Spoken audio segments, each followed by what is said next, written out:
coming into the holiday season now, and I thought perhaps I'd pick a chick flick that is also a holiday movie for us to watch today.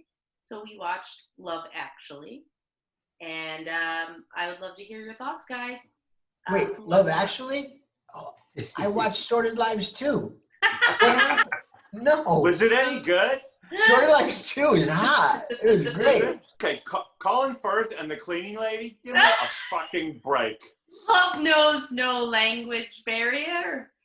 Okay, I mean, that was in a, I don't give a shit-o-meter, too hokey, and schmaltz-o-meter. It hit like every one of those.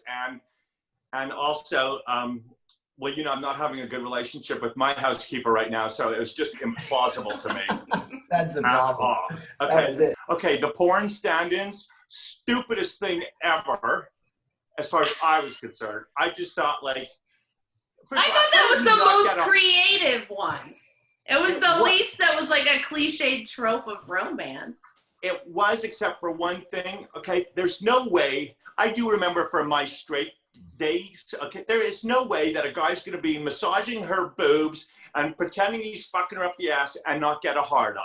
There's no way that she's going to simulate giving him a blowjob and not get a hard on. So all those positions, and they're both naked, I just thought, like, seriously? Like, I mean, unless the guy's gay, there made no sense whatsoever why he was, you know, able to be so, you know, restrained or whatever. And did any of you understand why they all seem to know each other and were at that play with the lobster kids in the first place? They were, yes, they're all related. Did you? That's I know. Figured it out. That was a bizarre thing, and it kind of took me out for a second because I was like, wait, so how, you know, if I had gone, oh shit, everybody knows each other. Wow, that's so cool. Yeah. That's right. And I was like, in my head, I was like, that's right. You know, but instead I was like going, wait a minute. How did that, wait, it's like, you know, like it was almost like too much real estate in between them telling us that this, and then. I know. I actually like that part. I mean, at the end I was expecting everybody to like, you know, like, it's like you just go, okay, everybody knows everybody. Just everybody knows everybody. I don't know how. I give up. I tried to keep up with everybody, but they just all know each other. Yeah. And I got to be honest with you, not only do they know each other, they have to be really close to go to some horrible kids' lobster Christmas party, because I tried to get out of my own kids' Christmas parties, so I know.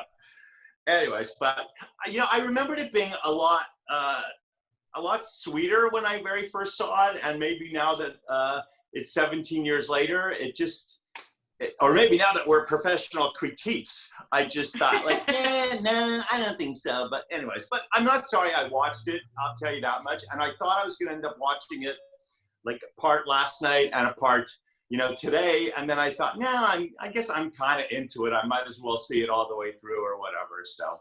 Well, that's a plus. You made it all the way through in one sitting. Yeah. So, Tom, would you like to add anything? Oh, yeah, I'm going in. Okay, get in there. 9 love stories. 9. I know.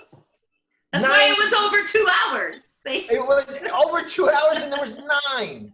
And I'm like going, you know, my favorite, sorry, was the porn fucking thing. I agree. I was like, you know what would have made that so great is if they went through like a whole, like, instead of connecting at the end, if they had gone through like jealousy, like, you know, all the things you go through in a relationship, you know, and you know, you're not paying attention to me anymore, you're not listening to me, like as porn star stand-ins, you know, and then follow that story that way. But just the fact that, you know, he was like, yeah, would you grab her boob? I was like, yeah. Love Actually. It's like putting the light on the nipple. Yeah. Yes. And she had a great body, so, you know, whatever. And then, like, you know, if somewhere down the line she got angry because he's not getting it up anymore, and he's like, well, you know, it's not gonna be like that forever. We've been here for 3 weeks, you know? Like, something like, but if they had followed that story, like, the Laura Linney thing, for a different reason. First of all, the guy, if he couldn't understand that she's got this problem with her brother, so why are we breaking up? What is going on? So if you don't, you know what I mean? It's like that story, I lost interest completely when it became, I was interested, and because the boss was trying to hook him up, and that was fun. All the way up until the reason that it didn't work was because she's got a brother that's got a problem, and that's it. And it's like, step up, dude. Go, no, talk to him on the phone. That's right. This isn't going to go away anytime soon. Do what you do. Well, he was That's divorced anyways. Why did he not do anything for 2.5 years? So please. I mean, I see that part of it. And I thought to myself at that point, I was like, the love lost here isn't really great because, But I think part of the love of that story is in some ways I saw it a little bit as her choice to choose the brother over him. And I think that her love was supposed to show like the commitment and familial love, maybe. I don't know. I was trying to justify that for myself. They were going with the, her choice. Keira Knightley, that story, I was like, is she going to invite him in? Like what's the kiss about? I don't know. The kiss I didn't have a land for the kiss at all. Because it's like, oh, how sweet. You wanted, that's the angle is, you were so sweet. And I'm sorry, I thought you didn't like me at all. And that is so beautiful. And if he copped to it in front of the guy, and go, I'm in love with your wife, that's it. Then we can all be friends. I'm in love with my friend's wife. It doesn't mean that I'm sneaking around going to fucking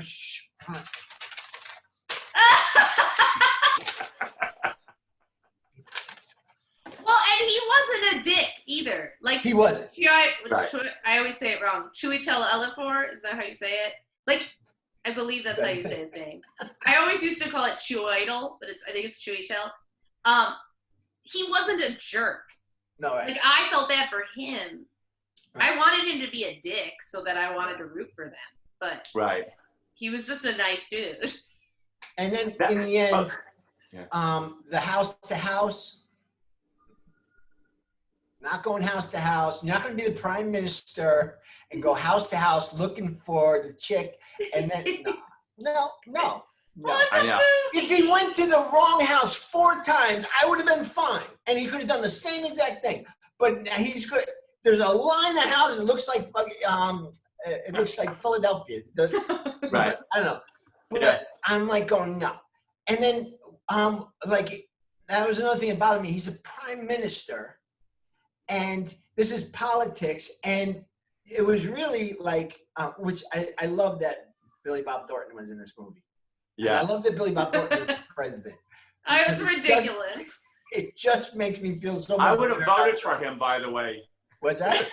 I would have voted for him. Absolutely. So, and then, he leaves it. You kind of go, okay, I do need an explanation about what that's about, but not have her fucking kick, have her redistributed, I mean, I don't think I've ever fallen in love with anybody just because they happen to serve me cookies with chocolate on it versus with not chocolate on it. So, So in the end, I'm really glad I saw it. In the end, it's a love story. In the end, it's a pandemic, and I'm sitting home by myself. And was this your first time seeing this movie? What's that? Was this your first time seeing this? I've never seen it before. Oh, really? It's called Love Actually. And it's called Love Actually, and there's 9, and I'm the guy part of this fucking little show here. So I don't see why. McHale's Navy, I'll go watch that again. Well, I thought maybe because it was a holiday film or a date kind of film, perhaps. I really did like it, and my favorite story, hands down, was the kid. The girl. I fell in love with that little girl singing. I was like, look at, what is that? How does she was do that? phenomenal. Yeah. I think that was the only one I actually teared up at, mostly just because of the father-son, how they were able to bond over that. Otherwise, I don't think I gave a shit about any of them. And that rock star and his fat manager, he reminded me of Ned Beatty, the guy that got bum-fucked and had to squeal like a pig in Deliverance. I couldn't get over it. I kept going, oink, you pig, oink. I think you guys summed up a fair amount of what I was going to say. As I said, I feel like Crash is the social justice version of Love Actually. And I think I'm the opposite of you guys a little bit, because this movie made me realize that I wished we had more Hugh Grant still. That scene where he's dancing is I know. adorable, and it makes you fall in love with him. And he was the perfect charming guy in all those movies in the 90s and early 2000s that I was like, I think I miss him. I, however, thought Liam Neeson and the child was really creepy, and I didn't think Liam Neeson should be indulging his child's strange crush to the extent that he takes him to the airport, like thinking that's a good idea. I thought it was a little much. Yeah. That was just me. I hadn't seen this in quite a while. I think I remembered liking it more before. Yeah, me too. Now Right. I can kind of see the flaws, and I think I'll stick to Elf with my holiday films. Oh, we could watch that in a heartbeat. Watch Elf. I even have pajamas with that Elf all over it. Yeah. I So never saw Elf. I need to watch Elf. what? You never did? Well, then that's Eric's pick for next week. Is that God. are we in? Okay, so pie chart? Yeah. Pie chart. My pie chart? There's a lot of mixture in there. You know, I don't know. I would say 18. Oh, shit. Here we go again. 18? You guys- That's a good 18 and a choice. half, 18. 2/3? 18 and All right, 2/3. I'm writing I'll it take down. 20. I'll take 26. 26. Let me do the math. I don't I know know, how 'cause- to do 2/3 The and 26. 14, 1, carry the. So I get 44 and a third, I think. 44 and a third. That's nice. That's Oh, good. I think. That's Or 2/3. nice. Good chunk. Yeah, and I think I thought you were gonna give me more. So let me wrap this up here. Okay. The guy takes 18 and 2/3. The gay takes 26. I get the leftover 44 and a third. And so we have a pretty good turnout here. I think we're gonna watch another holiday movie next week. Yeah. What movie will we watch, Eric? We're going to do Elf. Elf. Yay! And the fact that Tom has never seen it is the strangest thing in the world. It's It's So- right up there with A Wonderful Life or whatever that Donna Reed James Stewart shit is. Oh, You'll see. it beat Christmas Story for me, which used to be my favorite. Yeah, it's pretty So, cool. I All look right. forward to that. Like, subscribe, share, leave us a Please. comment, suggest some films.